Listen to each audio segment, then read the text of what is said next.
지난 5월 5일 광주에서 장윤기가 얼굴도 모르는 여고생을 흉기로 살해한 사건이 있었죠. 그런데 장윤기의 성범죄 목적 살인 혐의를 뒷받침할 만한 핵심 증거 일부가 폐기된 것으로 드러났습니다. 현직 경찰관인 아버지가 벌인 일인데 형법상 친족 간 특례에 따라서 처벌은 이루어지지 않았습니다. 취재기자 연결해서 자세한 이야기 들어보겠습니다. 나연호 기자, 우선 장윤기의 범행을 입증할 어떤 증거가 폐기가 된 겁니까? 네, 여고생을 성폭행하려 하고 살해한 장윤기가 범행한 게 지난 5월 5일 새벽이었는데요.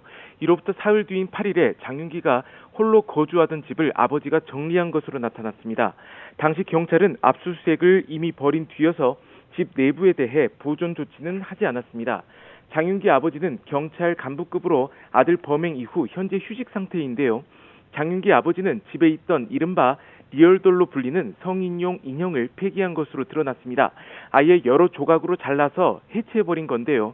경찰 압수수색 당시 확인된 성인용 인형에는 가슴과 목 부위가 집중적으로 훼손돼 있었습니다. 이는 장윤기의 범행 목적을 성범죄로 판단한 핵심 증거가 됐고요. 검찰은 이를 근거로 일반 살인죄보다 무거운 강간살인죄를 장윤기에게 적용해 기소했습니다. 아울러 장윤기 아버지는 아들이 중고등학생 시절 사용했던 구형 휴대전화도 모두 불태워버린 것으로 드러났습니다. 이에 대해 경찰은 성인용 인형에서 나온 장윤기의 유전자 정보를 확보해둔 상태라고 밝혔습니다. 또 압수수색 과정에서 훼손 상태를 동영상으로 남겼기에 부피가 큰 성인용 인형을 보존할 가치가 없는 것으로 판단했다고 덧붙였습니다. 현재 경찰관인 아버지가 증거를 폐기한 건데 이걸 처벌할 수가 없다고요?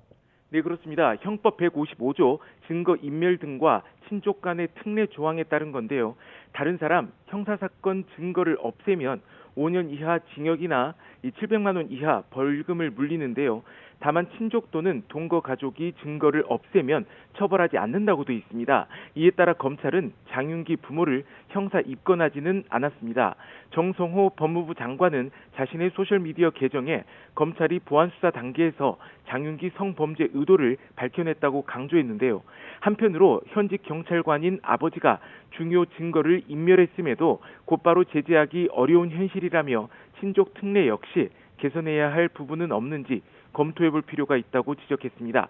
장윤기는 지난 5월 5일 새벽 광주의 인적드문 보행로에서 귀가하던 여고생을 성폭행 목적으로 납치하려다가 살해한 혐의로 기소됐습니다. 장 씨의 두 번째 공판은 오는 13일 광주지방법원에서 열릴 예정입니다. 지금까지 광주 전남 취재본부에서 YTN 나인호입니다.